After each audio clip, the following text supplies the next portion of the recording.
Mesdames, Mesdemoiselles, Messieurs, bonjour. Très heureuse de vous retrouver comme chaque matinée dans Bonjour d'Algérie, exception bien sûr avec les journées de chacun, bien entendu, et chacune. Pour ma part, c'est aujourd'hui et demain. Et donc, Nour Houda, vous aurez aussi l'occasion de la retrouver le reste de la semaine, c'est-à-dire vendredi et samedi, lundi. Nous aurons le plaisir d'être ensemble 1h30 avec pour thème principal la rentrée scolaire. Et oui, pour les petits, aujourd'hui, on est très heureux en tout cas de les accompagner et de vous accompagner, vous parents qui êtes restés à la maison. Vous êtes sûrement inquiets pour la rentrée des petits bambins. En tout cas, on leur souhaite bonne chance et surtout bonne rentrée scolaire à tous ces enfants et aussi au corps enseignant. Nous allons beaucoup parler donc de cette thématique, les enfants, la rentrée scolaire, avec la petite Maïssa qui sera parmi nous, puisqu'elle rentrera à partir donc du 4 novembre. Elle fait partie aussi des un petit peu plus grands. Donc la rentrée du CEM. Nous aurons également à cet effet aussi une enseignante qui viendra nous parler donc de la petite école, surtout de la petite section, pour parler donc de leur rentrée scolaire, des conseils à donner concernant l'enseignement, la pédagogie et surtout l'hygiène au milieu scolaire. C'est très important, la sécurité, tout dire pour cette rentrée scolaire. Nous aurons aussi un direct avec notre journaliste Fella Abraz qui sera donc dans une école à Elbia pour nous parler donc de cette rentrée tout à l'heure en direct avec nous. Elle nous donnera bien sûr la température de cette rentrée. Et puis on aura le plaisir de retrouver nos rubriques habituelles du mercredi matin. Nassiba Jaïdir dans sa rubrique Mosaïque, elle nous parlera bien sûr des bambins aussi, puisqu'elle a pu rencontrer beaucoup d'enfants qui se sont réunis lors d'un atelier de peinture avec l'artiste peintre Kahlan. Ils ont réalisé beaucoup donc, de travaux manuels et surtout de peinture avec l'artiste peintre. Eh bien, ils ont eu beaucoup de chance, ces enfants, de faire partie de cet atelier.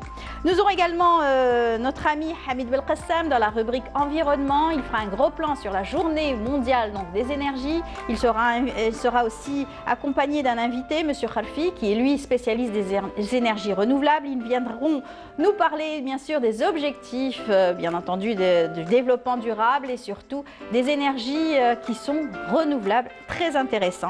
Et on aura le plaisir d'être aussi en compagnie donc d'une association qui nous vient donc du village d'Azazga, Freha plus précisément. Ils viendront nous parler donc de leur combat contre le cancer du sein et bien sûr ce dépistage qu'ils donc donneront dans cette région. Voilà, c'est tout le programme qu'on a choisi pour vous. J'espère que vous allez passer un très bon moment en notre compagnie. Et sans plus tarder, je vous laisse en compagnie d'Emal Aribi pour la météo.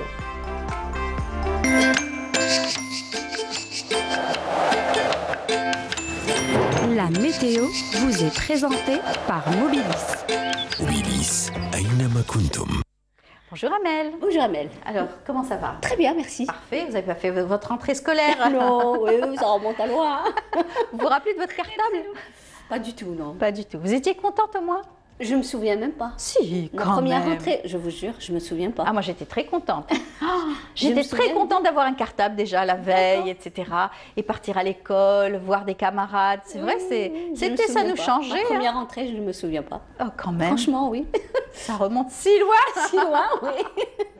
Bon, c'est pas grave. En tout cas, qu'est-ce qu'on peut dire? Bonne chance à Bonne tous chance ces aux enfants. enfants, oui. Très Oui. bien. Soyez très prudents aussi. Il va hein. faire beau pour eux aujourd'hui. Ça va être très beau et quand chaud. même, Hein. Très beau beaucoup. et chaud. Un ciel couvert quand même, hein, Oui. avec beaucoup de sable. Ouais, le sable, mais plus sur les régions intérieures. Hein. C'est D'accord. pas au sud. Hein. Allez, on vous laisse présenter la météo, Amel. Merci Amel. Bonjour à tous et bon réveil. Eh bien pour aujourd'hui, on aura du beau soleil sur une grande partie du pays, excepté quelques brumes en ce début de matinée sur les régions côtières de l'extrême ouest.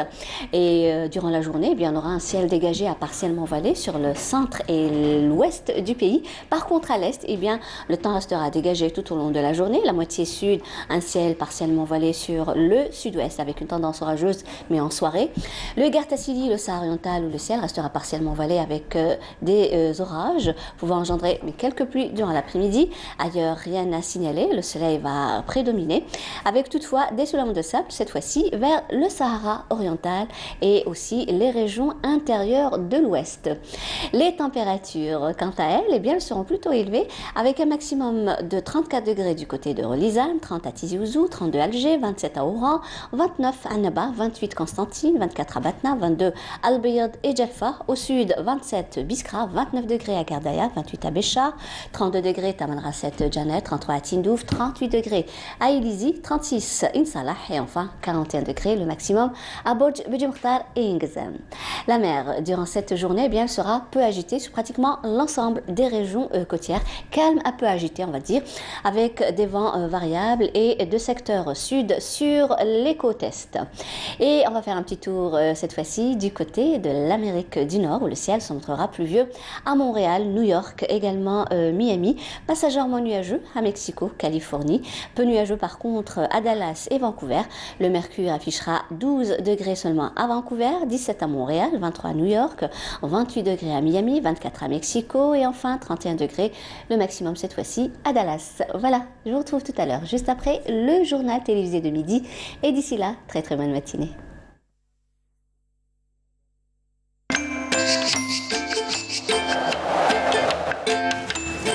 La météo vous est présentée par Mobilis. Mobilis, أينما كنتم.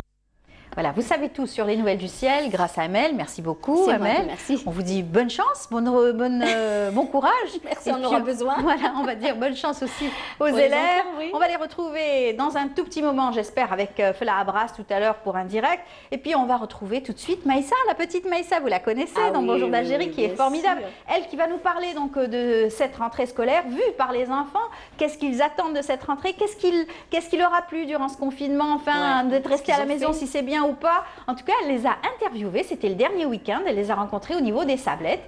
Regardez, donc un sujet qu'elle a pu faire avec Marie Moussaïd pour voir un petit peu comment est-ce que ces enfants appréhendent cette rentrée scolaire. Allez, on y va à travers ce reportage. Scolaire est la période de l'année scolaire où les élèves rentrent de leurs grandes vacances pour reprendre le chemin des écoles. Aujourd'hui, nous sommes aux Sablettes devant la mer Méditerranée. Je vais aller vers les enfants pour leur demander comment ont-ils bien préparé leur rentrée. صباح الخير. صباح النور. قل لي كيفاش تحضر روحك للدخول المدرسي؟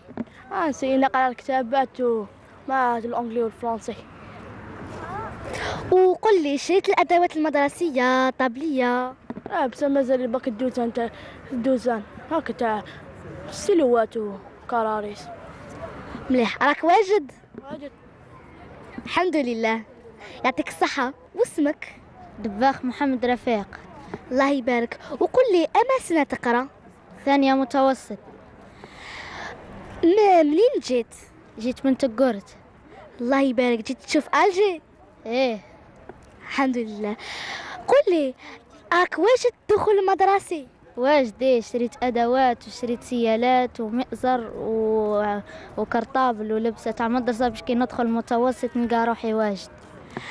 الله يبارك. وقل لي هاد العطله جاتك صعيبه؟ اسكو شبعت ولا ما شبعتش؟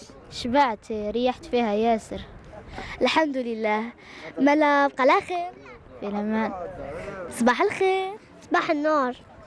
واسمك؟ سيرين. الوغ سيرين، راكي فرحانه تدخلي لمسيد؟ ايه. وشبعتي مليح لي فاكونس؟ ايه. وش شريتي كاع من الادوات؟ شريت مقلامه وشريت ساكودو سيالة حمراء وزرقاء وشريت الغراء ومقص ومبرات. مليح. وشريتي مئزر؟ ايه. الله يبارك، يعطيك الصحة سيرين. يسلمك. واسمك؟ مروة. ومنين جيتي؟ من بليدة. الله يبارك. قولي لنا، راكي واجدة للدخول المدرسي؟ نعم. ايه. وشريتي أدوات؟ مازلت مدخلتش. خلاص. وشبعتي من هاد العطلة؟ نعم. وش هي النصيحة اللي تمديها للتلاميذ؟ ان شاء الله يقراوا، ولازم يقراوا مليح هذا العام وان شاء الله ننجحوا كامل أمة محمد. ان شاء الله. يعطيك الصحة. شكرا. صحة. قولي لي، راكي فرحانة للدخول المدرسي؟ ايه، علشان انا يتوحش صحاباتي وكرهت من الدار ياسر. صح، كاع كرهنا من الدار. وقولي لي، وجدتي روحك الدخول المدرسي؟ ايه. وش شريتي؟ شريت اللبسة بقليقة الأدوات. الحمد لله. علي. أما سنة تقرأ؟ أما سنة تقرأ؟ ثالثة. الله يبارك. وش شريت من الأدوات المدرسية؟ ما شريتش وما قعدناش ياسون نشرو كلش. الحمد لله. حبيت تدخل المدرسة ايه وراك واجد؟ ايه الحمد لله. يعطيكم الصحة. صباح الخير. صباح الخير. واسمك؟ سلمى عمر وائل. وأما سنة تقرأ؟ طروازيام في المتوسط. الله يبارك. قل لي راك واجد للدخول المدرسي؟ نعم. وراك فرحان؟ مانيش Fière فرحان. d'être journaliste. Alors, vous l'avez vu avec son micro, Maïssa Bellaroussi. Eh bien, elle est parmi nous ce matin. Bonjour Maïssa. Bonjour Amel. Comment ça va? Ça va très Je suis bien. très contente de t'avoir ce matin. Merci. Pour cette moi rentrée. aussi. D'habitude, tu passes avec Nour Houda et moi, je suis sans Maïssa le jour de le reste de la semaine. C'est pas grave, aujourd'hui on s'est retrouvés. Voilà. Alors aujourd'hui, toi, tu vas pas aller à l'école puisque c'est pas encore. Tu fais partie des plus grands maintenant. Toi. Oui. Tu vas aller au CEM le 4. Oui, Tu exactement. auras largement le temps de te préparer. Oui, donc Ouais. aujourd'hui on va parler de la rentrée scolaire. Oui. Et alors c'est bientôt la rentrée scolaire en Algérie. Exactement. La semaine prochaine, c'est les élèves du préscolaire et du primaire qui reprendront le chemin des écoles après plus de 7 mois d'interruption en raison de la pandémie de Exactement. Covid-19. Alors tu vas nous parler de tout ça. On va présenter aussi notre invité. Il s'agit de Mounia Segni. Bonjour. Bonjour, Bienvenue parmi nous. merci, Alors. j'en suis ravie. Oui, très Voilà. très heureuse de vous avoir parmi nous parce que vous connaissez bien cette petite enfance. Oui. Ces enfants, ça fait très longtemps que vous travaillez donc dans l'enseignement. Oui, enfin êtes en non, charge j'ai formé Voilà, plutôt, je beaucoup suis plus. formatrice d'éducatrice petite enfance. Et là, depuis 2 ans, je suis maîtresse de français des tout petits. Alors, des 5 ans, préscolaire, et puis cette année, Inch'Allah, je vais être des 4 ans, encore des tout petits. encore. Alors, Maïssa va vous poser Voilà. tout à l'heure peut-être une petite question, Bien sûr, si avec elle veut, plaisir. puisqu'elle va s'intéresser à cette rentrée scolaire. Alors, regarde, elle a pu avoir tout l'attirail nécessaire Oui. pour cette rentrée, parce que bien sûr, cette rentrée est exceptionnelle. Exactement, cette rentrée ne ressemblera à aucune autre vrai, car j'espère. oui, car il y a tout un protocole sanitaire et très strict à respecter. C'est pour cela que je vous ai ramené quelques conseils afin que les parents rassurent leur enfant. Premier conseil, alors abordez le sujet avec votre enfant pour ne pas créer de nouvelles peurs. Et lui faire rappeler de se laver plusieurs fois les mains à l'école, de ne pas trop se frotter avec les autres enfants, éviter les bisous et ne pas se toucher les mains, surtout quand elles sont sales et surtout quand on est dans la cour. Voilà, et ne pas manger comme ça sans s'être lavé les mains. Oui, en effet. Donc, deuxième conseil, il faut être rassurant en parlant des avancées de la science. Lui expliquer que tous les chercheurs du monde entier sont mobilisés pour trouver un vaccin à ce virus. Et exactement, et lui préciser que il y a une faible dangerosité de la maladie pour les enfants.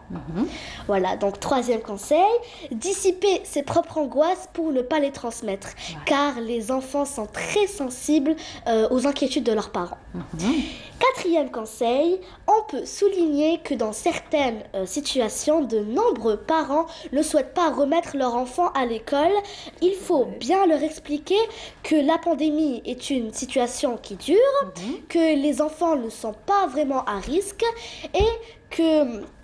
et que leurs besoins d'interaction doivent être satisfaits. D'accord. Alors, il faudra donc donner tous ces conseils en les rassurant, bien entendu. Alors, il faut dire que d'abord, l'école, c'est aussi un lieu où on doit partager beaucoup de choses avec ses camarades, avec ses enseignants. On va apprendre avec plaisir. C'est d'abord ça qu'il faut expliquer aux enfants. Et que c'est une mini-société. C'est une mini-société. Parce qu'en fait, à l'école, on vous prépare à aller affronter la société. Ouais. Et c'est une pandémie mondiale, donc qui n'est pas propre à l'Algérie. Donc on va faire avec comme tout le monde. On ne peut pas rester indéfiniment à la maison, ça c'est Tout à pas fait. possible. Alors, est-ce que les enseignants se sont préparés? Peut-être que vous pourrez poser la question.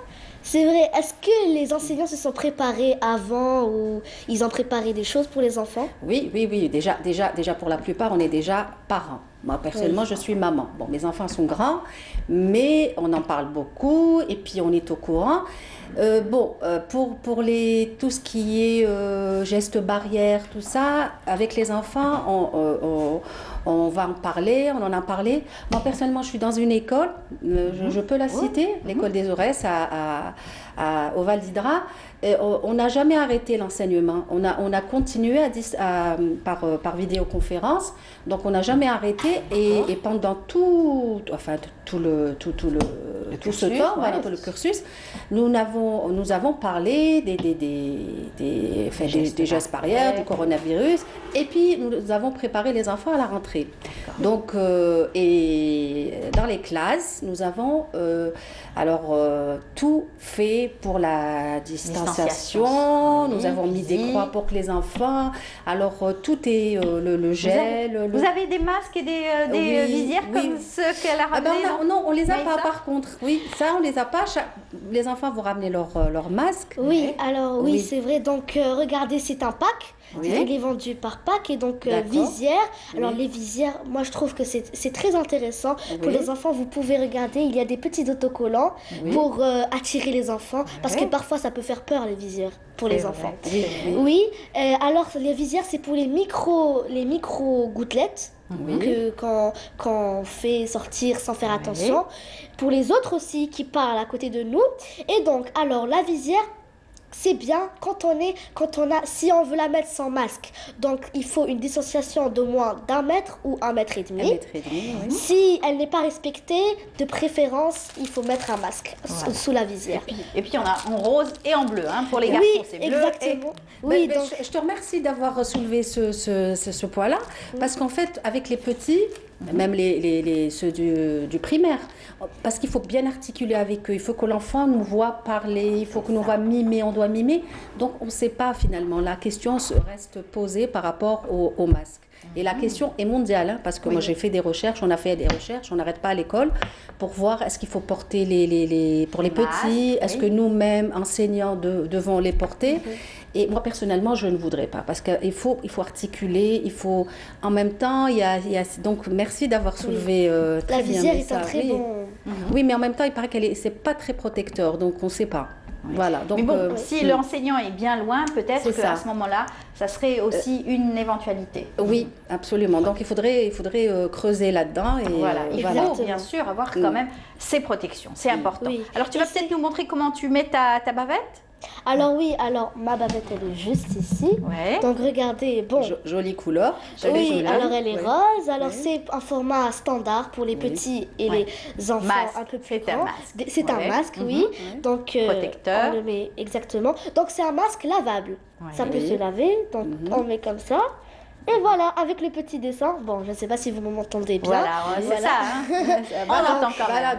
D'où la difficulté. Oui, donc un petit dessin pour les petits qui aiment bien la Reine des Neiges, par exemple. C'est très intéressant. Est-ce que tu le supportes toute la journée? Alors moi, personnellement, j'ai pas de problème respiratoire, donc je le supporte facilement. Et la visière aussi, elle est bien pour les élèves, les enfants qui ne supportent pas la bavette. Le masque, donc, c'est super les visières. Le gel, on voit que tu as ramené du gel, toutes les couleurs. Là aussi, un désinfectant également. Exactement, aussi. Donc, au niveau des écoles, j'imagine que aussi tout a été pris en charge. Tout a été pris en charge. Prendre ces gestes, faire ces gestes quotidiennement. Absolument. Nous n'avons pas arrêté tout l'été en fait. Nous n'avons pas arrêté pour préparer, pour trouver la bonne solution, la solution optimale pour que les enfants en fait se sentent bien. Parce qu'ils vont à l'école. L'école, c'est pour apprendre, l'école pour s'épanouir. Il ne faut pas que ça soit des robots. On n'est pas dans une usine, on n'est pas dans une... Oui. Et puis c'est très important la rentrée scolaire et surtout pour les petits. C'est peut-être et les parents aussi qui stressent beaucoup les parents. Donc je leur dis faites-nous confiance. Aujourd'hui, comme vous êtes dans la formation donc ces enseignants et ces maîtresses, etc.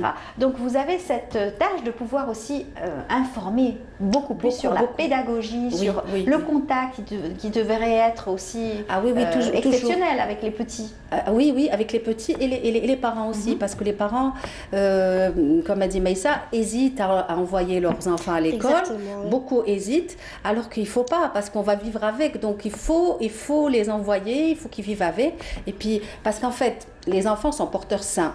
Exactement. Et c'est nous, les adultes, moi qui ai une maman malade, donc moi c'est un danger, vous êtes un danger pour moi quelque part. Exactement. Donc je rassure les parents de dire on va faire notre possible pour que tout se passe bien et je pense que ça va bien se passer. Parfait. Voilà. Alors on va prendre un appel téléphonique puisque Fela est avec nous en direct par téléphone. Bonjour Fela Abraz. Bonjour Amal Rami, bonjour. Alors vous êtes en direct de l'école d'El-Biar, à El-Biar, c'est ça?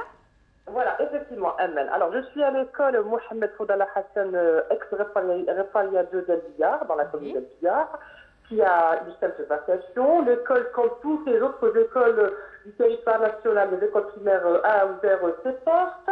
Alors, cette école-là, elle compte 271 élèves. Une moitié est déjà venue aujourd'hui, l'autre moitié est attendue demain, jeudi. Ce qu'on a à dire aujourd'hui pour cette école-là? Alors, les 271 élèves ont été répartis en 10 sous-groupes. Chaque groupe compte 12 élèves. Et le maximum, c'est 12 élèves. Ils sont répartis sur 11 salles de cours. Ce qu'il faut savoir aussi également, Amel, c'est que la rentrée pour les élèves en préscolaire, elle est attendue et c'est pour dimanche prochain. Aujourd'hui, c'est simplement les élèves de première année jusqu'à la 5e année. Bien sûr, c'est juste la moitié. Les enseignants, cette année, ils ont un rôle encore, on va dire, un peu plus difficile, c'est-à-dire, en plus d'éducateurs, d'enseignants, ils ont un rôle d'être des psychologues. Car il y a 5 minutes qui seront consacrées avant le début de chaque cours sur on va dire, une sensibilisation quant au danger du coronavirus. Quels sont les gestes barrières? Cet établissement, sachez qu'on a trouvé à notre arrivée une équipe de Naftal qui organise en coordination avec Infotrafic à travers 5 wilayas du pays, notamment Larouat, Oran, Batna et Alger, dans des établissements scolaires. Ils ont pris en charge quelques actions, notamment la désinfection des lieux de l'établissement. Ils ont mis à leur disposition du gel hydroalcoolique, mais également des bavettes. Aujourd'hui, elle a entré carrément devant les portes de l'école, je précise, à l'école Mohamed Foudala Hassan, comme dans toutes les autres écoles primaires.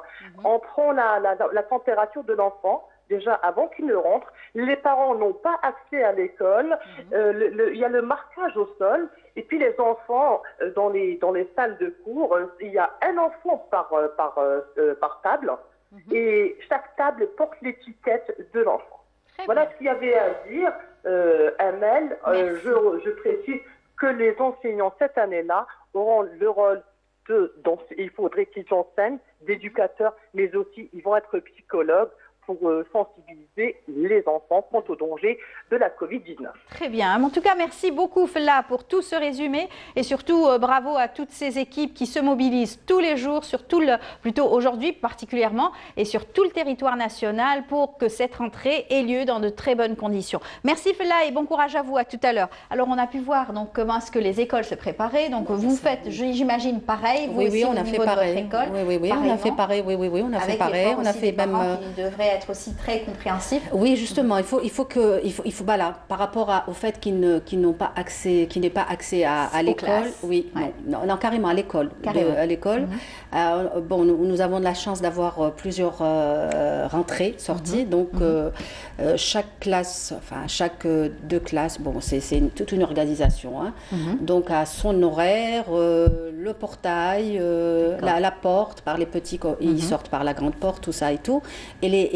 Par contre, les parents devront respecter les horaires. Très bien. Parce que c'est chronométré à la minute près. À la minute près, voilà. Il faudra donc faire très attention. On en reparlera, c'est un jour sur 2. C'est pour éviter aussi qu'il y ait un flux. Nous, c'est tous les jours. Hein, c'est tous les jours. Voilà, dans certaines écoles. Hein. Mais après, ça dépendra parce que les groupes sont restreints. Hein, donc, voilà.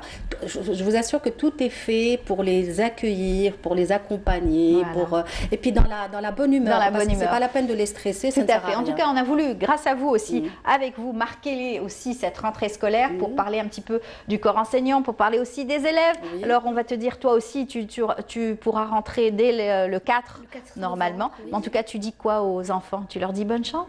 Oui, bonne chance à vous tous et Inch'Allah, ça sera une bonne rentrée. Et voilà, et respectez les distanciations et tout ce que disent vos profs. Voilà, et puis la prochaine fois, tu nous parleras aussi des cours parce qu'aujourd'hui, on n'a pas beaucoup de temps. On a beaucoup d'invités qui vont aussi parler de plein de choses. Tu vas peut-être nous jouer quelque chose? Oui, juste avant, j'aimerais juste dire, alors ma maman a acheté ses visières chez la pharmacie Madi à Chiraga. Et ben, je vous dis ça, parce que je vous la conseille fortement car il y a le vendeur vous explique tout de A à Z. Donc, il vous dit comment les utiliser, etc. Très bien, très bien. Alors, juste vraiment très court. Quelque chose de très court. Ok, donc je vais vous chanter le Unchouda Madrasati al-Habiba. Je vais essayer de t'accompagner, vas-y. Madrasati al-Habiba min manzili qariba أبوابها مرتفعة أقسامها متسعة أحببتها من قلبي لأن فيها صحبي أغذو بها طبيبا أو كاتبا أديبا. Voilà, merci Maïssa, merci beaucoup. Merci aussi de t'être mobilisée pour nous pour cette rentrée scolaire parce que d'habitude tu passes le samedi. Donc rendez-vous Inch'Allah le samedi. À très bientôt. Merci beaucoup Mounia Segni. Merci Amel. Et puis moi je suis très optimiste. Merci. Et puis j'embrasse tous les élèves, le corps enseignant. Et puis je leur dis ça peut se faire. Bien se passer. On va. Très bien. Et puis bravo Maïssa. Merci bien. Merci. Allez, on continue. On va aller voir donc un reportage sur cette rentrée scolaire. La rentrée scolaire 2020-2021, c'est donc un sujet signé Yamina Saïdji. 2020, le dernier jour d'école. Après un arrêt des cours imprévu, imposé par la crise sanitaire, les écoles primaires rouvrent leurs portes aux élèves. Et en prévision de la rentrée scolaire 2020-2021, un protocole sanitaire strict a été mis en place. قمت باجتماع مع الأساتذة وتطرقنا إلى نقطة بنقطة. Je me suis entretenue avec les enseignants. Nous avons vu ensemble le protocole sanitaire imposé afin de préserver la santé de nos enfants. Un programme de sensibilisation est également prévu.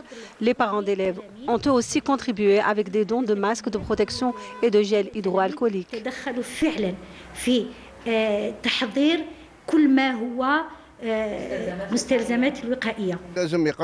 Il faut impérativement qu'ils reprennent l'école et notre rôle, c'est de les accompagner. Un marquage au sol a été posé pour le cheminement des élèves.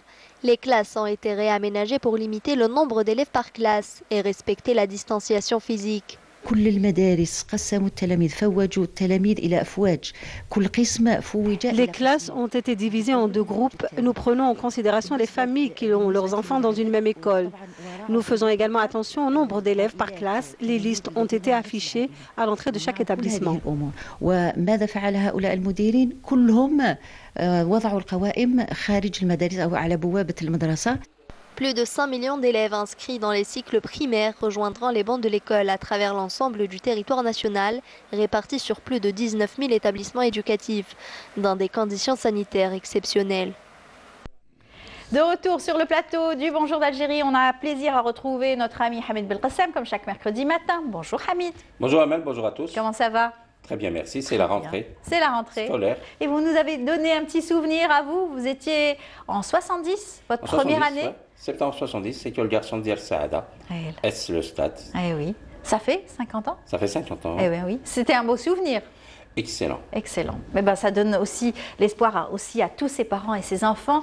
On leur souhaite encore une fois une bonne rentrée scolaire, peut-être sous des auspices magnifiques et pourquoi pas avec de l'énergie solaire dans les écoles. Il fait beau. Il faudra en parler. Algérie prévoit 32 degrés pour un mois d'octobre, ce qui est plutôt bien. Donc il y a de l'énergie. Il y a de l'énergie et du génie chez les enfants. Oui. Donc je pense que l'avenir sera radieux. Inch'Allah. Eh bien, Monsieur Khalfi ne va pas nous dire le contraire. Bonjour, Monsieur Khalfi. Bonjour, Mehdi Khalfi, bienvenue parmi nous. Merci. Vous êtes un spécialiste donc, des énergies renouvelables. On a le plaisir à vous recevoir ce matin puisque nous allons parler de cette journée mondiale de l'énergie. C'est important que vous soyez là parmi nous et vous êtes l'invité de Hamid Belkacem. Merci à vous. Merci. Alors la journée mondiale de l'énergie, aujourd'hui, c'est, j'allais dire, ce qu'on joue toujours au pluriel, il y a un mix énergétique. L'Algérie est plutôt bien dotée. Mais très honnêtement, si on devait faire le bilan de ces 20 dernières années, il y a eu beaucoup de choses qui ont été faites. Nous avons une loi, nous avons un plan stratégique, il y a des financements. Il y a beaucoup d'universités, de centres de recherche, il y a des acteurs, mais sur le terrain, on voit qu'il y a de moins en moins d'opérateurs. La question est toute simple. Est-ce que aujourd'hui, au mois d'octobre 2020, être chef d'entreprise en matière d'énergie renouvelable nourrit son bonhomme, M. Khalfi? Très honnêtement. Puisque la question est toute simple, je pense que la réponse doit l'être aussi. Oui. Une entreprise se nourrit à travers un chiffre d'affaires qui est basé sur le marché. Donc s'il n'y a pas de marché, il n'y a pas d'argent, il n'y a pas d'entreprise. C'est aussi simple que ça, sans parler trop d'économie et de développement. Donc une entreprise a besoin, se nourrit à partir des marchés existants. Donc c'est le chiffre d'affaires. Et quand il y a absence, donc automatiquement.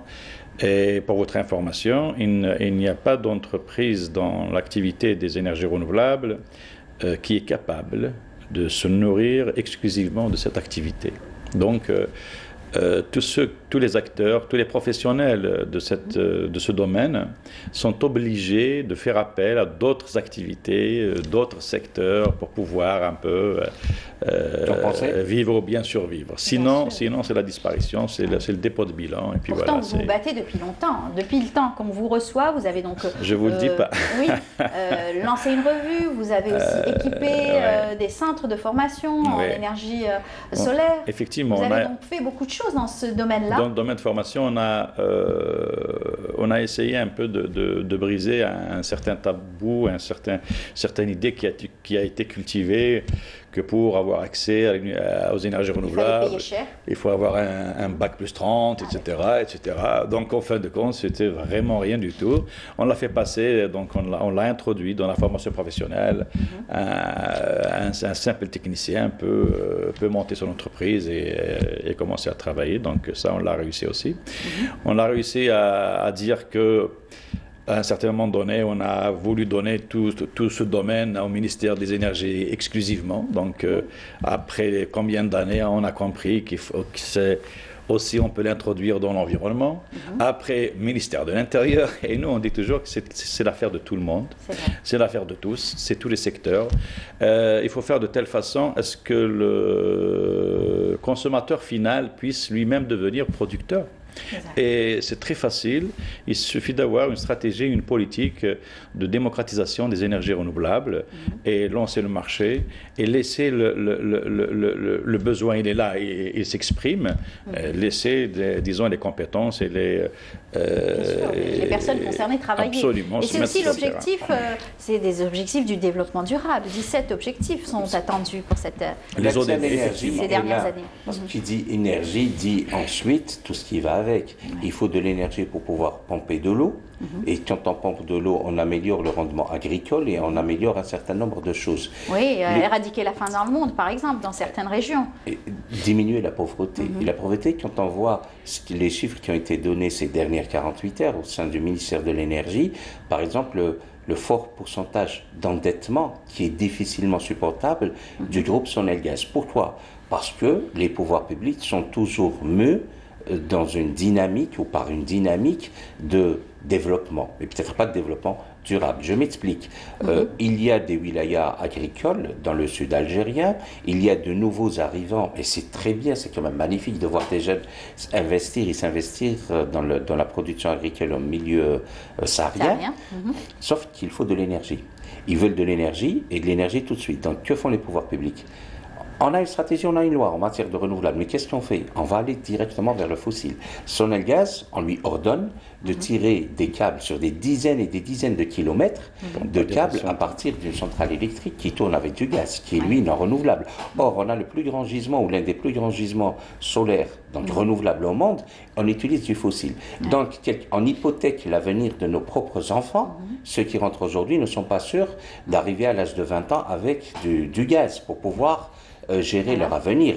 Et ce qui fait, c'est l'absence totale de débat et de perspective en matière de renouvelables qui fait que, au jour d'aujourd'hui, il y a de moins en moins d'entreprises qui sont acteurs dans le développement durable en matière d'énergie renouvelable qu'il y a 10 ou 15 ans. Et ça, c'est difficilement supportable. Au jour d'aujourd'hui, M. Khalfi a très bien fait de parler de démocratiser les énergies renouvelables. C'est indispensable. Pour toi, est-ce qu'au jour d'aujourd'hui, on peut avoir une grande production agricole, on peut avoir une ferme, mais pas une ferme éolienne ou pas une coopérative. On a les EAC, les exploitations agricoles collectives, mais on n'a pas une coopérative solaire pour alimenter localement et produire des produits agricoles localement, mais produire de l'énergie. De l'énergie, carrément, c'est pour ça que j'ai dit qu'il faut laisser le besoin se transformer en responsabilité. Exact. Et au niveau des localités. Donc, en dehors de cette politique sociale, on peut faire une politique sociale productive. Et locale. Oui, une politique sociale productive, ça veut dire quoi? Ça veut dire permettre l'émergence des entreprises. Et la naissance d'entreprises, c'est des naissances d'emplois, c'est des naissances de richesses, c'est des naissances en matière fiscalité, etc. Maintenant, si on réserve ce domaine, cette activité à un seul secteur, à une seule entreprise nationale, etc., etc., et ce n'est pas possible de réussir. C'est pour ça qu'on a, pour ceux qui ont cette honnêteté, disons, intellectuelle, de faire un bilan réel, concret, avec toute une lucidité autour de ça. Je pense que avant 2020, c'est tout un échec. À partir de 2001, c'est dommage parce que ça avait annoncé 22 000 mégawatts, ceci, cela, etc. Nous, dans notre domaine, dans notre collectif association, on faisait des calculs il y a 10 ans, 2030, donc 22 000 mégawatts, 10 ans, 1, ceci mégawatts par an ou minimum 800 mégawatts par an, etc. Mais rien du tout. On a fait tout faux, hein. Et maintenant, on est en 2020. On est en 2020, il nous reste 10 ans et on maintient les 22 000 mégawatts. Vous imaginez un peu quand est-ce qu'il y a à l'avance, on sait que c'est pas possible de les réaliser. C'est dommage parce que ce sont des exemples qu'on pourrait aussi concrétiser au niveau donc, de l'éducation nationale. Aujourd'hui, c'est la rentrée, on aurait pu avoir donc, des écoles, puisqu'il y a eu, je crois, 1900 établissements, nouveaux établissements sur le territoire national. Ils auraient pu aussi faire un effort et travailler avec justement ce genre d'énergie. Même par rapport à ça, moi personnellement, j'aurais aimé que s'il y a installation d'énergie solaire dans des établissements, ils vont mieux les installer dans un centre de formation professionnelle, par exemple, en termes rendement et rentabilité. On a chargé le ministère de l'Intérieur d'équiper les écoles primaires d'énergie solaire. Et puis l'école, elle ne fonctionne que durant la journée, de 8h à 16h, donc on n'a pas besoin de cette énergie, on l'a installée, et puis voilà, on la regarde. Et imaginez un peu ce genre. Donc l'intention est bonne, la volonté y est, etc., mais la stratégie a été... Imaginez un peu si c'était un centre de formation professionnelle. On aurait pu utiliser ça pour la formation, pour ceci, pour cela. Il y a de l'internat. On peut l'utiliser. Donc voilà un peu quand il n'y a pas un débat autour de ça, il n'y a pas une concertation. Il y a eu beaucoup de séminaires autour donc, de ces énergies renouvelables. Il y a eu donc des perspectives aussi pour l'installation de certaines... On a essayé d'introduire ça au niveau de l'environnement par rapport au CET. Oui, les centres d'information technique. On avait dit... si vous introduisez ça, par exemple, dans les centres d'enfouissement technique, ça veut dire quoi? Ça veut dire éloigner la pollution des grandes villes, donc de la ville. Donc on a la possibilité d'aller plus loin que la ville pour ne pas polluer, au lieu d'être comme on a fait à Smar ou un peu à l'ouest d'Alger, etc. Avec le solaire, on a la possibilité d'aller plus loin avec un coût, disons, d'espace, d'immobilier, etc. Donc à moindre coût, au lieu d'y acheter 1 mètre carré plus proche d'Alger, à combien de millions de dinars plus loin, on l'achète moins cher, etc. Donc tout ça, c'est le trésor public qui va gagner, en fait. Enfin, qui a beaucoup plus perdu, parce qu'au jour d'aujourd'hui, nous sommes à la veille de la journée mondiale de l'énergie. Il faut se dire quand même certaines vérités qui fâchent peut-être, mais si on devait faire le bilan de ces 20 dernières années, c'est tout, en matière de renouvelables en Algérie, c'est un échec patent. Sur les 22, je ne parle pas des 30 000, mais les 22 000 mégawatts, on est à moins de 2%. 1,8%. C'est quand même catastrophiquement dramatique. Voilà. 1,8%, c'est l'échec. On doit tirer les leçons. Vous avez parlé, M. Kharfi, merci d'avoir parlé de l'école. L'école, j'allais dire, ne bénéficie même pas. C'est bien d'injecter du renouvelable dans ceux qui vont gérer l'Algérie de demain, mais l'école ferme ses portes avant la tombée du Maghreb, j'allais dire. Donc, à la limite, entre novembre et février, ils vont avoir peut-être 2 heures, mais c'est tout. Ouais. L'école ne travaille pas le vendredi, samedi, c'est une perte totale. L'école ne travaille pas durant les vacances d'hiver et de printemps. Oui, mais non, c'est bien, il faut les injecter. Mais en fait, il faut avoir des connexions locales. Quand vous avez une école, pour cette école, le Trésor public, grâce au ministère de l'Intérieur, Yaderm Saha, ils ont dépensé beaucoup d'argent pour équiper cette école, pour apprendre à ceux qui arrivent, c'est quoi les avantages de l'énergie solaire photovoltaïque. Dès la nuit tombée, à 2 mètres de cette école, il fait très sombre. Alors que vous avez un gisement, des panneaux photovoltaïques, des batteries, et les abords de l'école ne sont pas éclairés. C'est dommage. Que dire durant les vacances, durant le week-end et tout. Donc, le Trésor public a injecté de l'argent dans le renouvelable, mais il n'y a pas eu de retour sur investissement. Et donc, c'est à partir de là qu'on doit se mettre autour d'une table, dire la réalité qui est parfois pas facile à dire et avancer. La gendarmerie nationale a pris exemple, en tout cas, ils étaient parmi les premiers à s'équiper en énergie solaire. Ils ont très bien compris. Les militaires n'ont pas hésité à exploiter très favorablement l'énergie. Au départ, ils étaient un peu dans l'incertitude, mais quand ils avaient compris, franchement, que ce soit ici, que ce soit à l'extérieur, que ce soit aux frontières, et puis individuellement, en troupes, et dans des localités, et ça c'est parfait. C'est une explication, ils sont sur le terrain. Très honnêtement, contrairement aux civils, les militaires sont sur le terrain. Donc ils sont confrontés aux problèmes qu'ils se doivent de régler. Tandis qu'il y a une discontinuité, il y a un chaînon manquant entre le système central et le système local.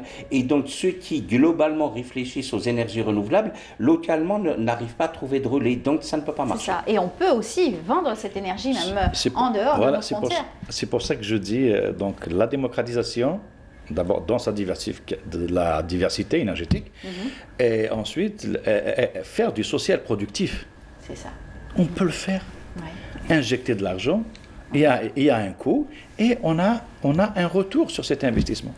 Voilà, donc pour ne pas rester uniquement dans le social, il y a un coût, il y a des dépenses énormes, mais au retour, il n'y a rien. C'est dommage.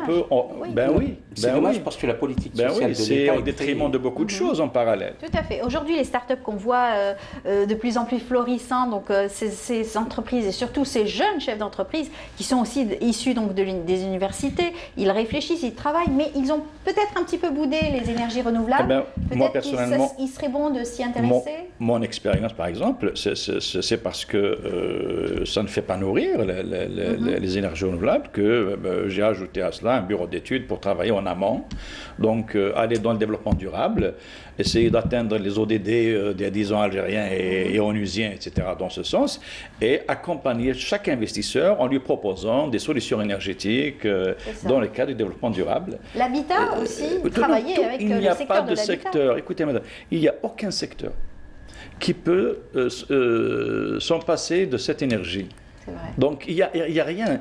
C'est comme nous voulons une indépendance alimentaire, elle est aussi importante, cette indépendance énergétique. Et les deux sont liés aussi. L'indépendance énergétique, je pense que ce qu'on a fait pour l'agriculture, c'est à méditer, à prendre comme exemple. Il n'y a pas une réussite totale à 100%, bien sûr, mais c'est tellement on a lâché, on a démocratisé, qu'on a fait de telle façon à ce que tout investisseur qui désire avoir de la terre, qui désire aller vers l'agriculture, il a cette possibilité. C'est vrai qu'il y a des échecs, mais on est en train de vivre une période où, grâce à cette politique, grâce à cette stratégie, la production agricole est là. Elle est importante, on n'a pas importé. On peut faire mieux pour les énergies renouvelables. Exactement. Inch'Allah. En tout cas, merci pour votre, surtout votre travail au quotidien pour les énergies renouvelables. Et vous vous battez, on le sait, depuis longtemps pour essayer de convaincre certaines personnes à pouvoir les utiliser en grande majorité. Il faut le faire, le potentiel est là. Et les jeunes sont là. Donc même si on a fait de par le passé, très récent, hein, des choses négatives, on va dire, mais le potentiel est là, l'énergie, la ressource humaine est là.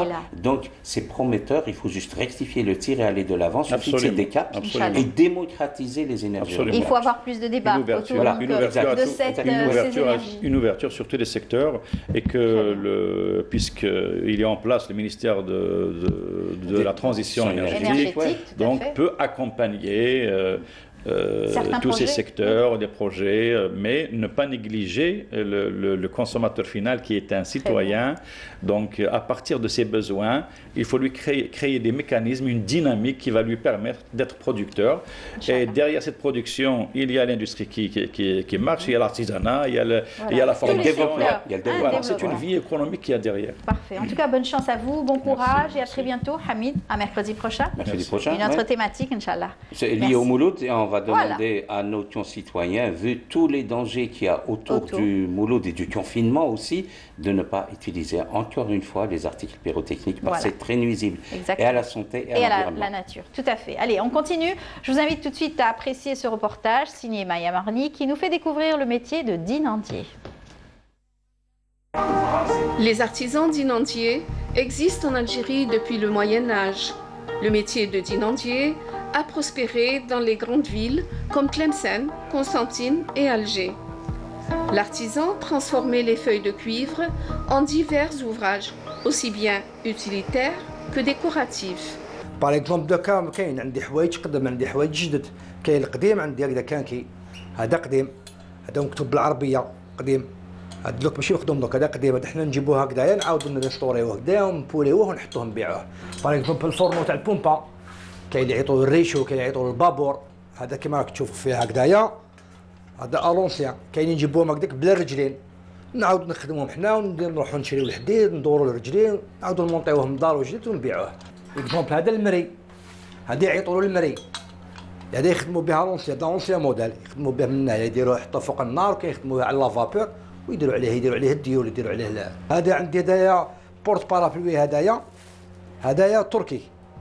Parmi les nombreux dinandiers de la Casbah d'Alger, Wahab a fait de son métier une véritable passion. Entre ses mains de génie, les objets en cuivre reprennent vie et retrouvent leur bel éclat. دويلة لحد الآن مازال يجيو عرايس ويحوسوا وحدة تكون رايحة عروسة تحوس على المحباس طاسة تاع الحمام المرش البونبونيات تاع الحنة مازال من درك يعني لا. نعم المرش هاوليك ها هو المرش تاع الريحة. تاع الريحة ولا تاع المزهر؟ كيما يحبوا زوج حوايج مثلا دوك بكري العران تاع القصبة ما كانش الصلديفات كاين وسط الدار يكونوا فيها الرجال والنساء من الفوق يبقى كيبدا الالي كما يقولوا الشعبي ولا بدا من الفوق يديروا فيه الريحه ويبداو يرشوا. والقهاوي دوك هذيك كانت هذيك بكري القهاوي يستعملوا فيهم المسار هذا طالع باليد. هذا ما تلقاش يعني كيما دوك هذيك اكزومبل دوك خدمه مودر كل بياسه وحدها هذا تلقاه طالع باليد هاو كانكي هاو مخدوم. هذا الكانكي هاك تشوف يجي هاي لاطات تاعو يجي فيه الميش هنايا يعمروه بالغاز لداخل الميش هذاك هو يتشمخ ومن بعد عندهم باش يطلعوا بهديه فوالا هاو باش يطلع وبالزجاجه تاعو تجي فيه الزجاجه تاعو هنا الاوريجينال. Depuis la découverte de ce précieux métal, l'homme n'a cessé de façonner et de créer d'innombrables formes, de ciseler ou d'incruster divers motifs ornementaux. Premièrement, c'était pour le thé. Il s'appelle babour, il s'appelle le samovar. C'était pour bouillir de l'eau et pour faire directement du thé, à l'époque. Et deuxièmement, c'était un produit algérien, tlemcenien, marocain, russe et iranien.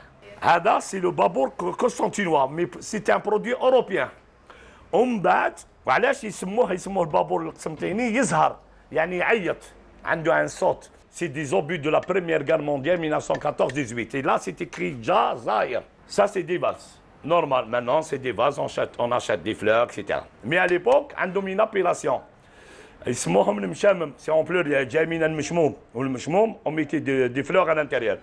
À travers les motifs que l'on retrouve sur les anciens cuivres, l'étoile est toujours présente sur les plateaux, alors que sur les vases et autres objets, on y retrouve l'arbre de vie le cyprès, l'œillet ou la tulipe, ainsi que d'autres décors d'inspiration orientale.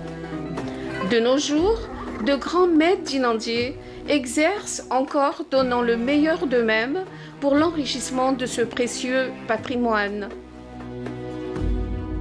De retour sur le plateau, on a pu voir ce travail magnifique donc de ces dinandiers et artisans et ceux qui conservent aussi des objets anciens qui leur redonnent une nouvelle vie.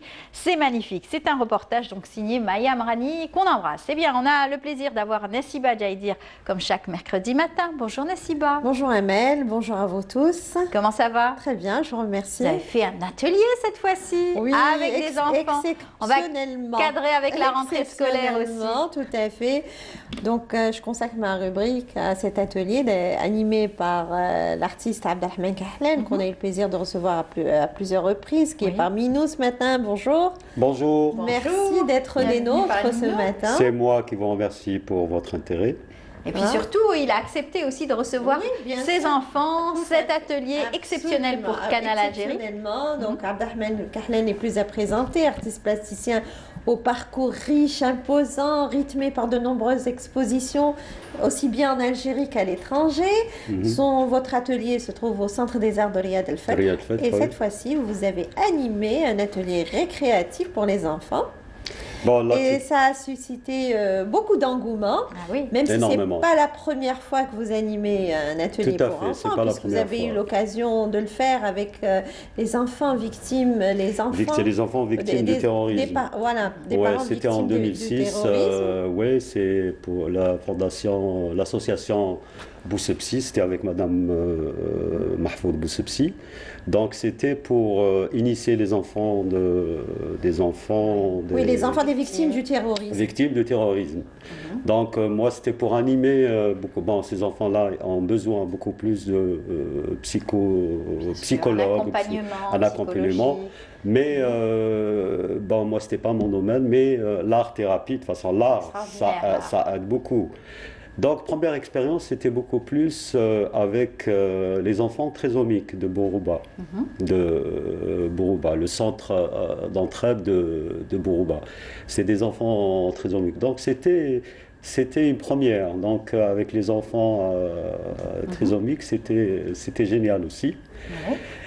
Et après, j'ai continué. Il faut une approche aussi particulière avec les enfants. C'est pas comme avec les adultes. Donc, tout à fait. Parce que les enfants ont beaucoup d'énergie et ils nous en donnent. Voilà, ils vous en donnent et vous leur en donnez aussi. Je leur donne aussi. Donc moi, j'adore travailler avec les enfants déjà. J'adore ça. J'ai toujours fait ça et voilà. Donc on a eu l'idée de faire ces ateliers déjà par rapport avant l'entrée des classes. Des classes, oui, c'était il y a quelques jours. Oui. Donc les enfants, bien sûr, ils étaient tous stressés. Pas d'école, pas de... ils ont eu un long... Il y a eu une période longue de confinement. Par rapport à la Covid. Donc, c'est une sorte de... Je veux dire, on les prépare à l'entrée. Donc, cette rentrée scolaire. Cette entrée scolaire. Donc c'était extraordinaire, agréable. C'était fort sympathique. Oui. Alors vous avez fait des emplettes, vous êtes allé acheter donc le matériel nécessaire. La gouache, le pinceau. C'était un travail. C'est fort sympathique. Très bien. Donc alors, on a commencé à visiter la galerie. Je leur montre mon travail, les couleurs et tout. Après on est monté. Les couleurs, les enfants. Ah oui, ils adorent, ils étaient fascinés. Il les a mis dans le bain tout de suite. Ah oui, tout de suite. Après, on a été faire nos courses à la plume, à magasin des Beaux-Arts, l'étage supérieur de Riyad El Fath. Donc, pour les mettre carrément dans le bain. Allez, on va vous suivre alors, on va voir tout ça en image. On suit le guide et Nessiba et Abdelrahman Kahlen pour voir comment est-ce que ces enfants se sont exprimés à travers, bien sûr, leur travail. Regardez. Ça, c'est une peinture à l'huile. Avant de rejoindre l'atelier, on prend le temps de choisir son matériel. Le matériel requis pour un loisir créatif. Entouré par des enfants, le plasticien Abdelrahman Kahlen les met d'ores et déjà dans le bain. Dans cette boutique bien achalandée, On achète de la gouache, des palettes, des pinceaux et d'autres fournitures. On a déjà le verre, on a acheté déjà le verre. La colle, on n'a pas besoin aujourd'hui. Sur la terrasse, le petit groupe va partager l'expérience d'une activité manuelle. Pour cet après-midi récréatif, l'heure est à l'initiation. On a commencé à travailler sur des supports basiques, sur des feuilles. Et après, on passe à la deuxième étape. La deuxième étape qui est le support céramique et le cerne. En fait, le cerne, c'est pas vraiment pour travailler avec pour les enfants, c'est beaucoup plus pour... mais moi, j'ai une technique de leur apprendre à travailler avec le cerne sur la céramique. Par les gestes, la parole, Kahlen les accompagne pas à pas et les guide. Il explique et leur apprend les techniques de base. À chacun son rythme et sa sensibilité. La peinture, un bon moyen de développer son regard et la confiance en soi. Un bon moyen aussi de jouer en couleurs et d'exprimer sa créativité. En groupe, on découvre et l'on manipule les matières. J'aime faire la peinture depuis que je suis petite. C'est une activité que j'aime depuis très longtemps. On a pris des feuilles, on les a peints en jaune, en rouge, en vert et après on les a collées sur la feuille pour faire des feuilles d'automne. Tu peux me montrer ce que tu as fait? Tu peux me montrer ça? Waouh, c'est joli ça! J'ai appris à faire de la peinture et aussi des dessins. Tu peux nous montrer ce que tu as fait? Comme ça, face à la caméra? Waouh! C'est magnifique, Nana! J'aime faire la peinture et c'est une activité que tout le monde aime. Et aussi, moi je veux rester, faire un autre dessin. Est-ce que tu as envie de revenir la prochaine fois? Oui. Beaucoup. Tous les week-ends, je veux venir ici. Le temps d'un après-midi pour partager avec ses petits garçons et ses petites filles sa passion pour la peinture. Tu veux une petite? À travers ce cours et la thématique choisie, Kahlen leur transmet ses émotions d'artiste. Avec fierté, il donne vie à un carreau en céramique. On les encourage et c'est d'autant plus valorisant. Dans une ambiance de détente, les enfants explorent le monde de la couleur. عجبتني كيما درت لا بانتور ونحب ندير لا بانتور كيما كنت صغيرة. ورينا واش رسمتي. Oh, ce que c'est beau! J'ai utilisé du vert, du rouge et du jaune. D'accord. Et le doré. C'est des couleurs que tu aimes bien? Oui. Aujourd'hui, j'ai fait un atelier peinture avec un artiste peintre. J'ai beaucoup aimé et j'aimerais bien refaire. D'accord. T'as apprécié la séance et qu'est-ce que vous avez fait plusieurs étapes là? On a d'abord colorié des feuilles avec de la peinture. Après, on les a collées sur des feuilles de papier. C'était un entraînement. Après, on a, avec l'aide d'une éponge, on a estampé la céramique. Après, si tu veux l'éclaircir, tu rajoutes un peu de blanc. Dans cet espace de liberté et de créativité, un moment d'échange et de partage. Une occasion aussi de développer son esprit créatif et éveiller son imagination. Et comme le disait Pablo Picasso, tous les enfants sont des artistes. Le problème, c'est de rester artiste une fois adulte. Joli, hein? Bravo Laetitia, je suis fier de toi. Tous les enfants sont des Picasso, n'est-ce pas? Des artistes. Le problème, c'est de rester artiste, même Juste. adulte. C'est ce que disait Pablo Picasso. Ah, bah oui. Même adulte. C'est Eh ouais. oui. une belle ambiance. Il y a ça, franchement. Magnifique, ah oui, Et j'étais vous avez ravi de... capté l'attention des enfants. Même nous, adultes, on avait envie de dessiner, de prendre des pinceaux. Je vous le cache pas. Ce qui Ah, est ouais, super, ouais. c'est que vous leur avez appris des petites techniques et des techniques simples et pourtant ils étaient là à écouter, à refaire la Ah même oui, chose. ouais, ils ont aimé la technique du De cerne l'éponge. et la technique du tamponnage, quoi. C'est Travailler avec ça. des ponges et de pinceaux en même temps. Donc c'est une technique à moi, c'est ma technique. Ils ont vite assimilé. Hein. Ah oui, oui, tout de Ils suite, ont vite assimilé. ils étaient Et puis dans ils le étaient bain. bien concentrés parce que c'est pas évident de tenir des enfants puissent se assis. concentrer pendant 1 heure ou 2. Ça a duré quand même près de 2 heures. Hein. Oui, on ne s'est pas rendu Abdelrahmane compte, Kahlène. ça a Et duré. là, oui, ils oui. n'ont pas vraiment bougé, ils sont restés très concentrés. Et puis là, ça leur permet d'avoir une petite habileté motrice. Complètement. Voilà, et puis chacun a développé son potentiel. Hein, Tout à fait. C'est ce que je voulais au départ. J'ai donné d'abord, on a travaillé sur le thème. Au départ, c'était le thème l'automne. Oui, Donc, on a des travaillé feuilles. avec des feuilles, faire C'était des pochoirs. C'était un petit entraînement Un d'abord petit sur les entraînement. feuilles. Après, chacun, c'était libre. Chacun, il a fait son propre œuvre. Donc, ils m'ont pas du tout trop écouté. Chacun, il s'est inspiré. En plus, il y en a beaucoup qui se sont inspirés sur mes œuvres, sur mes tableaux. Il y avait un Donc, ce qui véritable m'a fait- artiste dans le groupe. Hein. Ah oui, complètement. Ah oui, Karam, le petit Karam, ouais, Karam était complètement. vraiment dans sa bulle. On Ah l'a oui, vu dans le oui. reportage. Ah oui, il était il m'a vraiment dit, dans moi je sa suis bulle. artiste. Oui, oui, d'accord, oui, absolument. ok, il n'y a pas de problème. Même quand il parlait, il continuait à... Il continue, tout oui, à oui, fait, oui. il y a Il a aimé le Karam, CERN, d'ailleurs. il a franchement, j'étais ravi. Voilà, on peut citer les prénoms des autres enfants. Il y avait Yanis aussi. Yanis, il y avait Claire, il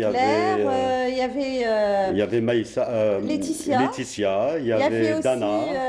Très il y mignonne, avait- très oui, sympathique Dana. Dana, il y avait aussi. Amine, vous avez les Amine noms. aussi. Amine aussi, oui. Ils avaient Tout à de fait, jolis ils étaient- prénoms aussi. Ah oui, Tout oui. à Alors, fait. Ils se sont j'imagine que prêtés au ça jeu, va. ils étaient là, Ouais. et très concentrés. Ils vont en ont- garder un beau Ah oui, souvenir. oui, la plupart, quand Non, les il parents, voulait revenir. quand les parents oui, sont quand, venus les prochaine, chercher, oui, oui, oui. et la plupart ont dit à leur maman ou On au revient papa, quand Oui, on oui. revient quand, Ah, on oui. revient le week-end prochain. D'ailleurs, Karam, il a dit, moi je reviens le week-end prochain. Ah oui, Ah carrément. oui, oui. Ils étaient Tout à contents fait. par tant année parce qu'on avait travaillé sur, au départ, c'était la pratique, je veux dire la théorie. Donc on a fait des dessins sur des papiers, on explique les couleurs et tout. Après, moi j'ai fait un travail carrément, je voulais qu'il y ait un objet. Donc ils ont travaillé carrément sur de la céramique avec C'est du inédit, hein, cerf. parce que d'habitude, Ouais, on travaille ouais, que sur ouais, du ouais. papier. Sur du papier. Donc C'est moi une autre j'ai texture, complètement. un autre- Ils ont voilà. adoré. Là, c'est Donc le support. Kegotlom, j'ai dit vous pouvez prendre vos œuvres avec eux. Ils étaient ravis, ils étaient contents. Ah oui, ils sont repartis Ils s'attendaient avec pas, leurs ils sont repartis avec leur œuvre. J'imagine, ils ont dû montrer fièrement Ah oui, leurs j'étais œuvres. fier. Mais bon, ils les ont montrés aux parents, à la maman, au papa, Ah oui, et oui. puis peut-être ils l'ont mise Tout à dans fait. le petit Ah carreau oui. dans la chambre. C'est une dans leur chambre, expérience absolument. Ça a été justement extraordinaire. fait Belle une expérience. semaine avant la rentrée scolaire pour permettre à ces enfants de peut-être décompresser. changer, décompresser avant Décompresser cette aussi, rentrée. oui, Les surtout. préparer moralement aussi C'est pour, ça, pour la rentrée. scolaire, Surtout. tout à fait. Moi, je voudrais vous poser Sorte une de- question. Est-ce que finalement, bon, c'était juste un atelier comme ça qui est venu spontanément, juste le temps d'un après-midi, ou est-ce que vous envisagez Si, ça a Vous été, envisagez, ouais, voilà, j'avais envisagé d'ouvrir déjà des ateliers. avant Oui, oui. le problème du confinement. Oui, vous aviez en tête ce projet. Donc j'avais déjà en Mais tête. est-ce que ça va se concrétiser? Ah oui, bien sûr, bien Est-ce sûr. que ça va se Pas concrétiser? qu'avec les enfants, donc il y aura même les adultes. Ah, il y aura d'accord. aussi enfants et parents. Donc il y a des mamans qui veulent apprendre avec les possible de enfants, faire ça, inculquer ça aux oui. parents. Et, en fait, parce que la peinture, c'est une thérapie. Donc ça, voilà. Et on peut pas. Nasiba est déjà venue voir votre atelier. Donc d'ailleurs, on a des images Mm. de votre atelier où on voit un petit peu tout ce travail. Et puis vous avez toujours aussi formé des jeunes, hein, Des jeunes, oui, aider des jeunes autodidactes. autodidactes. Donc j'avais fait le autodidacte fameux art, le concours. fameux. Oui, et il va avoir la deuxième Voilà, édition on est en train de voir bientôt. votre atelier avec des couleurs. Ouais, ouais. C'est très Il va coloré avoir- chez vous. Hein.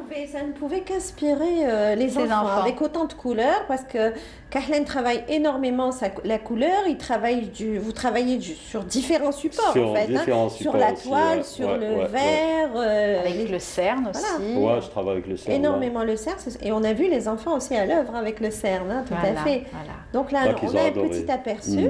Mm. de ce que vous faites en atelier. Et donc, ça leur a permis de se mettre dans le bain dès leur arrivée. Ah, oui. Ensuite, vous les avez emmenés dans la boutique pour acheter dans la boutique, faire les petites emplettes, acheter la gouache. La plume, ils ont acheté leur peinture, ils ont fait leurs propres courses avec le panier. Et savoir ce qu'il y a aussi sur le marché. C'est donner l'occasion à ces enfants pour montrer ce qu'il y a à la disponibilité. De s'exprimer et travailler avec tout ce qu'on leur propose. Quand on rentre dans une boutique, dans un boutique Beaux-Arts, même moi, il y a des fois, je rentre dans cette boutique qui est au niveau des Ariel Fed, qui est bien achalandée, donc il y a tout. Dès qu'on rentre, déjà, on s'inspire. On voit, il y a de la céramique, il y a de l'argile, il y a des couleurs. Il y a de tout. On a de il y en a pour tout. Donc, automatiquement, on s'inspire tout de suite. On a envie de peindre, on a envie de... les enfants, ils ont adoré parce que je pense que c'était la première fois qu'ils rentrent parce que Ariel Fed, il y a une boutique, il y a les deux, il y a boutique d'articles scolaires, il y a la boutique à côté, deuxième boutique qui vient d'ouvrir, qui fait que matériel Beaux-Arts. Matériel spécialisé. Alors, on va terminer peut-être avec l'actualité de Abdelrahman Kahlan, peut-être, Nassiba. Alors, en attendant l'ouverture, j'espère, voilà, je voulais juste insister sur l'espace. Oui. Parce que bon, c'est vrai que si j'espère que vous aurez un espace un peu plus grand pour accueillir ces ateliers. Pour plus tard, je veux dire pour l'hiver, parce que l'extérieur, la dernière fois, il a fait très très beau. Oui, c'était possible de le faire en extérieur, mais en hiver, c'est pas possible. Je vais voir avec Ariel Fed, parce qu'il y a pas mal d'espace à Ariel Fed. Il y a le théâtre, il y a la galerie France Fanon, il y a plein d'espaces. Que vous pourrez exploiter. Donc oui, qu'on peut exploiter le temps d'un atelier. Le temps d'un atelier. Sinon, une actualité, un projet dans les médias? Dans les médias, donc je suis en préparation je prépare déjà mon expo, oui, en même temps, et autodidacte art pour début de l'année, Inch'Allah. Et deuxième édition pour aider aussi des jeunes qui viennent souvent me voir. Alors, M. Kahlan, c'est pour quand deuxième édition? Donc, je suis en train de travailler dessus aussi, Inch'Allah. On sait que vous encouragez énormément les jeunes talents. Bon courage et bon bravo en tout cas pour ce que vous faites. Et puis à très bientôt. À très bientôt. Le rendez-vous est pris déjà, avec d'autres enfants probablement. Merci. Nassiba, merci beaucoup. Merci à vous. À mercredi prochain avec un autre rendez-vous pictural. Et bonne journée. Merci. Voilà. Merci à vous. On se retrouve juste après ça avec notre dernier plateau.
Le volet santé à présent, nous allons parler du cancer du sein et surtout de Octobre Rose. Nous continuons toujours à informer, à expliquer, à parler du cancer du sein et surtout comment appréhender la maladie. Nous allons le faire avec une association qui nous vient d'Azazga, plus précisément donc de Tizi Ouzou, donc à Friha.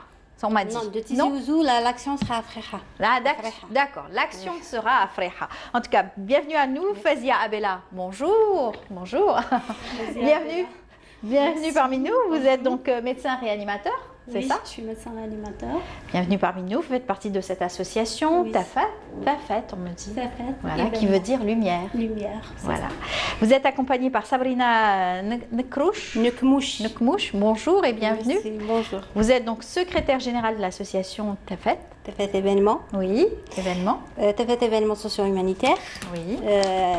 Elle a organisé cette action pour un dépistage de cancer de sein au niveau du supermarché Mekek, à Freha. Voilà, j'y arrive. Exactement. Très bien. Voilà. Parfait. Alors vous avez donc, ça fait une année que vous êtes dans cette association, vous vous battez, vous essayez donc de sensibiliser un maximum de femmes, mais pas que, hein, parce que ça touche aussi les hommes, mais il faut aussi, par le biais des hommes, sensibiliser aussi pour qu'eux-mêmes le fassent aussi auprès de leurs femmes, auprès de leurs sœurs, auprès de l'oncle. C'est vrai que c'est assez compliqué, mais bon, ça doit se faire, ça doit se généraliser un petit peu dans les foyers, dans les familles, dans les entreprises aussi. Exactement, exactement. Donc c'est notre but. C'est pourquoi qu'on a choisi le supermarché. C'est un lieu public, là où il y a des femmes, il y a des hommes. En même temps, on a choisi la date du 24, c'est le samedi. Donc c'est pour ça. Donc toutes les familles presque sortent le samedi pour faire leurs courses. C'est le week-end. En même temps, c'est un lieu où le lieu où se trouve, c'est au niveau d'une route nationale. Donc il y a des passants. Oui. C'est pour ça qu'on a c'est un lieu stratégique. Et beaucoup d'associations travaillent justement comme vous pour aller dans les villages peut-être aussi isolés, assez enclavés aussi. Exactement. Pour essayer de médiatiser donc cette maladie, faire connaître cette maladie au plus grand nombre de personnes. Exactement, exactement. D'ailleurs, même dans notre programme d'action, on fait même des caravanes médicales avec des médecins. Loin, avec des médecins, le corps médical, avec tout le corps médical, au plus loin village de la wilaya de Tizi Ouzou. Et d'ailleurs, on a même une caravane bientôt le 6 novembre à Zazga, dans un village qui s'appelle Tachrouf, à 3 km de Zazga. Voilà. Oui, et c'est important. C'est très important, donc, oui. De médiatiser cette maladie, de faire connaître aussi qu'il y a donc des médecins qui se mobilisent, des associations qui se mobilisent. Alors vous qui êtes donc Fazia Abella, médecin réanimateur, vous êtes toujours en contact de ces patientes, sûrement. Oui. Donc ces femmes qui se font opérer, qui arrivent peut-être à certains stades aussi d'avancée donc tardif. Et là, encore une fois, il faut peut-être parler de ça. Oui, on doit parler de ça, on doit sensibiliser, on doit pousser les femmes à s'auto-examiner, à faire attention à certains signes qui vont les alerter à consulter. Pour consulter, donc moi j'exerce au niveau du CHU Tizi Ouzou, donc on voit presque chaque jour des seins sur table. Oui. Sur table, c'est vraiment énorme. Donc c'est pour ça qu'on essaye de sensibiliser les femmes à s'auto-examiner, à se faire dépister et à ne pas avoir honte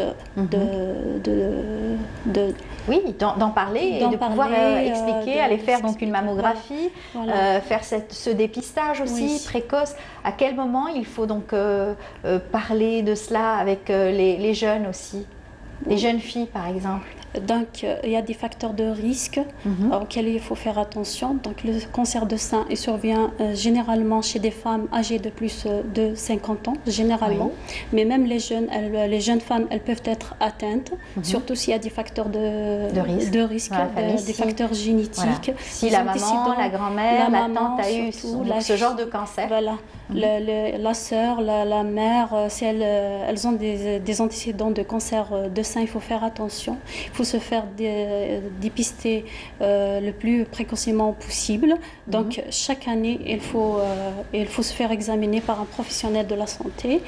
Ou le minimum, c'est de s'auto-examiner de s'auto-examiner devant un miroir, regarder sa poitrine, s'il y a des signes d'appel, comme l'écoulement mammaire, modification de la taille des seins, modification de l'aspect de la peau, l'existence de boules ou de masses apparentes, faire une autopalpation quadrant par quadrant avec les trois doigts du milieu, quadrant en commençant par l'extérieur, vers l'intérieur pour déceler une quelconque masse. Voilà. Et dans le cas où, bien sûr, vous avez un doute, il faut absolument aller vers son médecin généraliste déjà et ensuite aller consulter après si ça se complique. Oui, voilà c'est ça. Et plus la maladie est prise donc à temps, plus donc la chance d'y échapper est importante. Les chances de guérison totale sont élevées. D'accord. Il y a aussi donc des cas où la maladie est récidive, c'est-à-dire on fait une première ablation, on se soigne, etc. Il y a aussi des fois des récidives. Des risques de récidive. Donc là, le dépistage, il doit être rapproché, suivi. La patiente, elle est suivie, elle doit se faire dépister chaque année. L'intérêt de faire une mammographie chaque année, c'est un facteur de risque majeur. C'est comme les femmes qui ont des antécédents familiaux de cancer de sein ou de l'ovaire. Donc, l'examen doit être rapproché. Exactement. Voilà. Alors, beaucoup aujourd'hui s'intéressent de plus en plus. Ça fait quelques années que Octobre Rose est décrété partout dans le monde et chez nous aussi en Algérie. Donc, il y a quelque part un matraquage médiatique pour toucher un maximum de femmes. Il y a des spots aussi, publicitaires aussi pour informer. D'ailleurs, on va en voir un si il est prêt pour un petit peu toujours toucher un maximum de personnes. C'est vrai que vous avez pu les voir plusieurs fois sur nos différentes chaînes de télévision. On y va à travers ce spot. Regardez.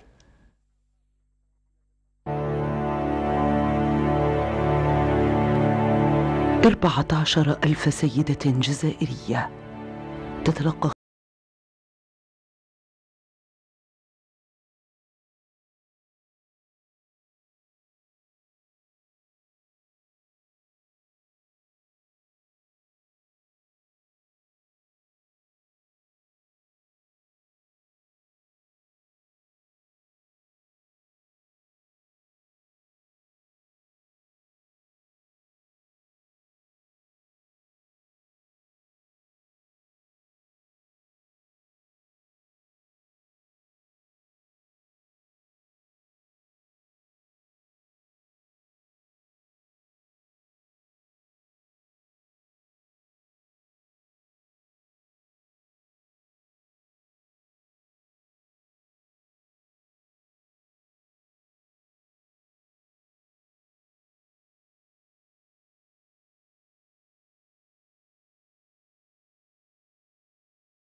On a pu voir donc ce spot, c'est vrai, ce sont donc des spots de plus en plus importants, de plus en plus aussi imposants pour essayer donc de toucher un maximum donc de personnes, entre autres la femme bien sûr. Alors on parlait de ces différentes actions que vous menez au sein de votre association Tafet, et donc c'est une association qui accompagne donc les personnes malades. Vous touchez un petit peu à tout, hein. Cette fois-ci Octobre Rose c'est pour le cancer du sein, mais sinon avec vos différentes caravanes, vous en avez fait 9. C'est ça déjà? Caravane, la 10e, ça sera pour le 6 novembre, Inch'Allah, comme je l'ai annoncé au début. Ça va être à Azazga, dans un village Tachrouf, à 3 km d'Azazga environ. Voilà, donc il y aura des médecins toutes spécialités. En même temps, durant la caravane, si dès qu'un malade passe chez un médecin, il prend l'ordonnance et on lui donne sur place les médicaments. D'accord. On fait même la distribution de médicaments durant les caravanes et même après les caravanes, s'il y a quelqu'un qui a besoin de médicaments, l'essentiel, ils seront disponibles chez nous. D'accord, Inch'Allah. Mais en tout cas, ce que vous faites, c'est-à-dire que vous avez une équipe pluridisciplinaire. Vous m'avez dit d'ailleurs, il y a donc des médecins généralistes, il y a des gynécologues, des psychologues. Donc toutes ces personnes sont là, travaillent main dans la main pour essayer donc de dépister certaines autres maladies, pas que le cancer du sein, mais bien d'autres maladies. D'ailleurs, vous en avez recensé pas mal. Oui. Donc en fait, pendant les caravanes médicales, donc on a plusieurs spécialistes qui partent avec nous, des pneumologues, des cardiologues, des pédiatres, des gynécos, des sages-femmes, des médecins généralistes. Tous bénévoles. Ils sont tous bénévoles. Donc on essaye de dépister le maximum de maladies cardiovasculaires, pulmonaires,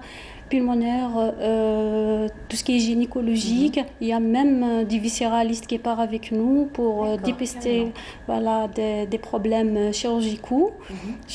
Donc on essaye de dépister le maximum de maladies et surtout dans les zones qui sont vraiment isolées. Quand vous trouvez, justement, vous arrivez à poser un diagnostic sur une personne, un patient, vous devez faire le suivi ensuite? Oui, en fait, on fait des orientations.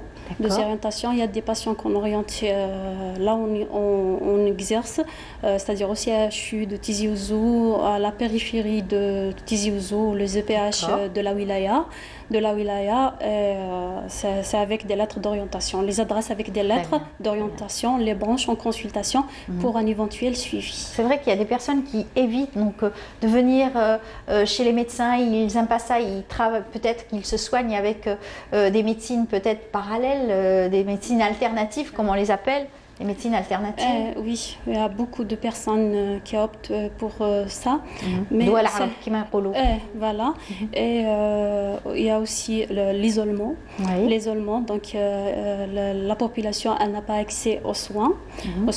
Qu'il y a des structures qu'on appelle les EPSP qui suivent les établissements publics. C'est un secteur sanitaire.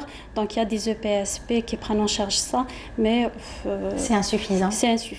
Voilà. Donc ces caravanes sont arrivées vraiment à point nommé pour essayer donc d'accompagner la population, continuer en tout cas de faire un travail de sensibilisation surtout et de recensement aussi, parce que aussi ça fait partie de votre travail, vous médecins, pour poser des diagnostics sur tout le territoire national. Voilà. En tout cas, bravo à vous. Et puis on rappelle l'événement pour lequel vous êtes là ce matin, c'est cette fameuse en tout cas rencontre et journée de sensibilisation. C'est ça l'affiche que vous nous avez rapportée? Oui, c'est les affiches des partenaires. D'accord. Oui, c'est des affiches des partenaires. Donc, on a le marché Mekek de Freha. C'est là où le lieu, là où on va faire notre action. En même temps, il y a aussi randonnée event, Tizi event, même l'APC de Freha est notre collaborateur, et sans oublier l'artiste Younes Tegraoula. Aussi, c'est notre partenaire. Initié tout cela, il nous a mis en contact avec vous. Donc on le remercie d'ailleurs. On le remercie pour sa mobilisation, pareillement. Ce sont donc des artistes aussi prêts à tout. Exactement. Même le PSP de Freha, ils nous ont beaucoup aidés, nous ont facilité la tâche. Très bien, Ils nous ont donné même du matériel à utiliser sur place, des tables, des paravents, de tout. D'accord. Alors c'est un espace qui est donc accueillant, avec un espace suffisant pour permettre aussi cette journée donc de dépistage. Comment ça va s'organiser avec les médecins? Il y aura combien de médecins sur place? Inch'Allah, il y aura en tout entre les sages-femmes et les médecins, il y aura 6 parce que là où on va faire les consultations, c'est juste un petit espace, mais on va faire de notre mieux pour faire passer plusieurs femmes à cette femme. Donc il y aura 6 plus un chapiteau. Bien sûr en respectant les conditions sanitaires. Comme vous le savez, on est dans la crise. La Covid-19, bien sûr. Donc protégeons-nous au maximum. Faites attention, même si c'est un lieu où vous aurez donc accès à des médecins aussi. Il faudra aussi venir avec des masques de protection et il faudra aussi avoir ces gestes habituels de désinfection et de chaque lieu. Déjà, juste à l'entrée de la salle de consultation, on a prévu deux membres de l'association. Ils vont distribuer du gel, des bavettes et tout autre geste de protection. Très bien. Donc tout est prévu, tout est bien pensé pour que cette journée se passe très très bien. Et on rappelle que l'association existe seulement depuis une année. Et déjà depuis une année, vous avez donc réussi à mener 9 caravanes médicales bien sûr dans la région donc de Kabylie, c'est ça? Oui, de Tizi Ouzou. De Tizi Ouzou seulement. Tizi Ouzou. Oui. En tout cas, bravo à vous pour ce que vous faites quotidiennement sur le terrain avec tous ces amis médecins, parce que j'imagine que c'est un groupe de jeunes médecins. Oui, effectivement. Qui sont tous pluridisciplinaires, chaque spécialité. Chaque spécialité. Chaque spécialité, tous des bénévoles. Ils répondent à l'appel qu'on lance à travers des affiches, et des appels qu'on fait par Internet, via notre page Facebook, ça fait événement. Ils répondent toujours. Très bien. Alors, on va voir aussi un reportage tout de suite, parce que vous savez que beaucoup de personnes se mobilisent pour cette maladie qui malheureusement fait tous les jours de plus en plus de victimes, c'est le cancer. Et oui, ça fait toujours aussi peur. Et bien, d'autres associations ont pensé aussi à faire donc la maison d'accueil des malades. Et donc, Lamia Boudbouda s'est rendue dans cette maison pour voir donc comment est-ce que ces familles étaient accueillies. Regardez, on se retrouve juste après.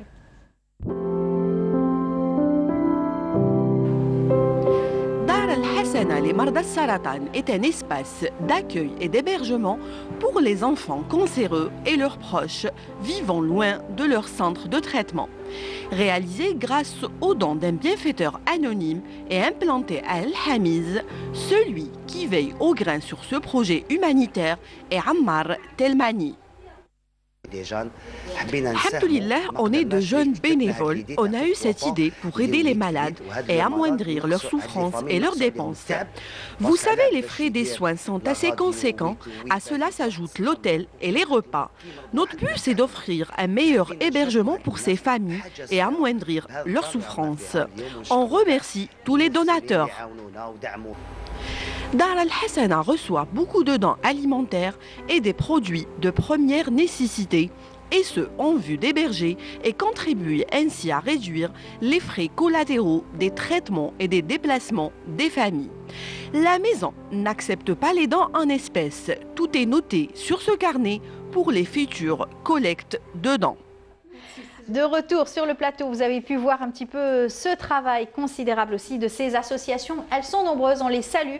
On leur dit en tout cas bravo pour tout ce que vous faites. D'ailleurs, durant ce Octobre Rose, on a pu vous présenter plusieurs associations. On continuera à le faire et à encourager en tout cas tous ces esprits bénévoles. Eh bien, le prospectus, vous m'en avez parlé d'ailleurs. Oui. Il y aura aussi des flyers qui seront distribués. Oui, c'est ça? Oui. Ouais. Donc, pour mieux vulgariser cette information, grand public, donc on a conçu un prospectus dont on explique c'est quoi le cancer de sein, ses facteurs de risque, comment s'auto-examiner, quels sont les examens à faire pour se dépister et comment prévenir ce cancer de sein. Voilà, et c'est très important. Donc toujours de rappeler l'information, de médiatiser et d'avoir surtout des professionnels en la matière, des médecins, donc des chirurgiens et surtout des réanimateurs comme vous sur place pour pouvoir expliquer cette maladie et généraliser au grand public.